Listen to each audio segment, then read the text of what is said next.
I know that you're being gone. You and me, we don't belong. It only makes me strong. After the blood ran out, don't wanna know one else. That's what I used to know. Reset my life after you go.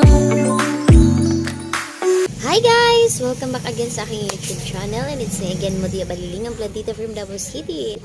We're here in Phase 2.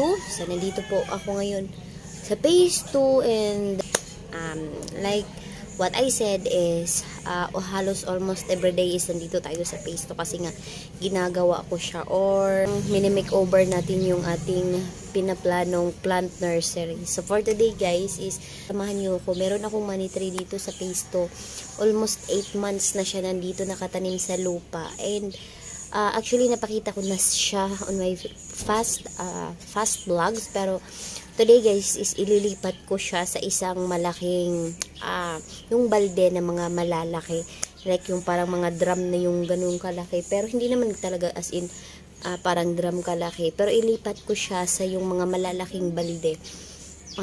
Gusto ko kasi pwede natin siyang mailipat-lipat, so parang yun na yung pinakapat niya kasi nasa ground siya, and na tinanggal ko yung kaniyang ano guys, tali sa ibabaw kasi gusto kong humaba siya. Ang ending, yung braided niya is gusto ko din talagang maging mabalik siya sa braided niya. So kaya ko siya din ipapat kasi gusto kong i-braided ulit yung may bandang ibabaw niya. So kaya ayun, so medyo mataas na siya guys, medyo mahaba na siya. So ayan, samahan niyo po ako today. Ipapakita ko sa inyo yung ating money tree, or kukunin natin siya doon sa area na pinagtaniman natin sa kanya. So tara. So ayan guys, dito siya nakalagay. So yun nga yung mga burley marks natin guys. Lilipat ko yan sila ngayon kasi parang sunog na talaga yung lahat ng dahon. So ito yung money tree guys na sinasabi ko. So ito siya. Ganyan yung pinakailalim niya guys, oh. Yan, natanggal yung pagka-braided niya. Hindi na siya masyadong braided. Ayan siya guys. So kaya ko siya kukunin. Ilalagay ko sa malaking lagayan para meron din tayong magandang shape ng money tree someday. So ayan guys. So tatanggalin ko muna siya guys.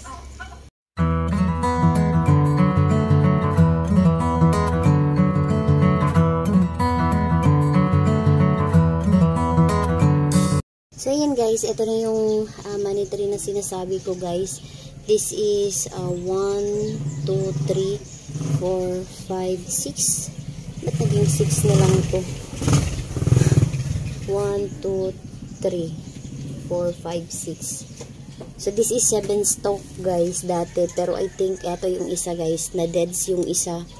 Kasi parang nasakal siya, hindi siya labas kasi yung parang nilagyan ko guys is may parang tile sa ilalim doon, so hindi na masyadong nakagalaw yung roots niya. Ang ending parang nakaupo siyang ganyan.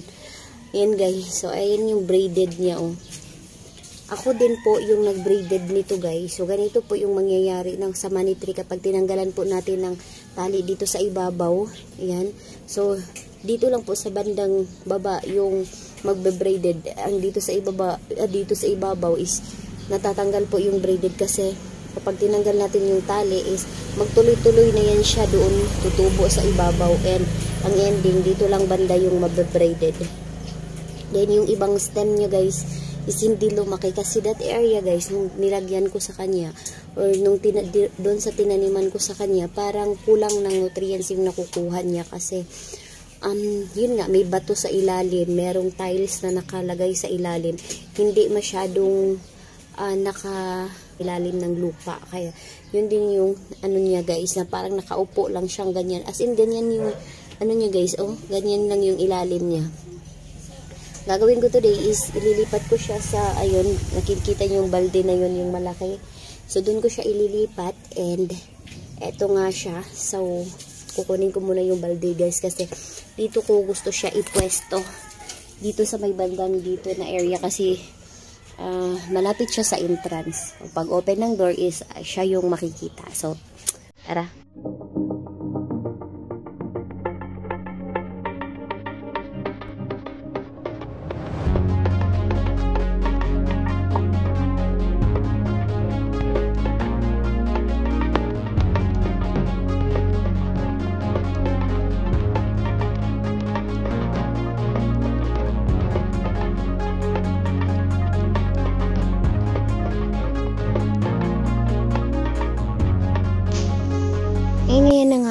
So, meron ako ditong lupa. So, na-pull na namin yung isang balde.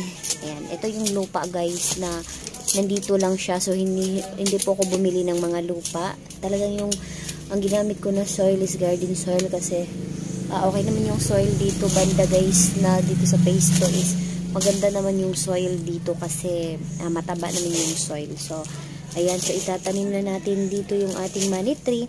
So, yung money tree nga pala na ito, guys, is 8 months na siya. Simula nung tinanim ko siya dito sa phase 2. And ako din po yung nag-braided sa money tree na ito. So, ayun.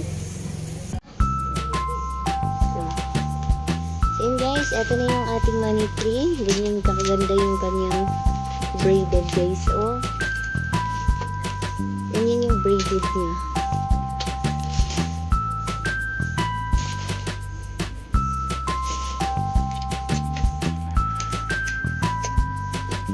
And itatanim na natin siya.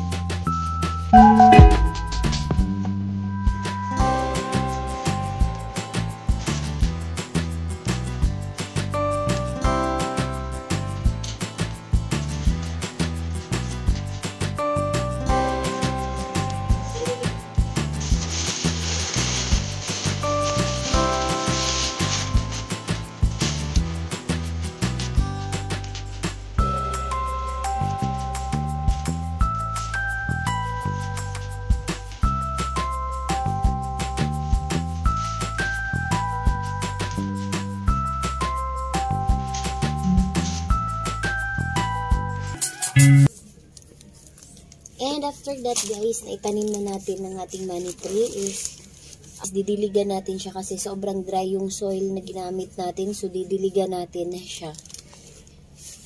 So, buti na lang talaga is may tubig din kami dito sa phase 2, guys. Yung mga naipon sa ulan, meron kasi kami ditong parang container. So, ang maganda doon is nalagyan siya ng tubig. Kaya ito yung ginagamit nating pandilig.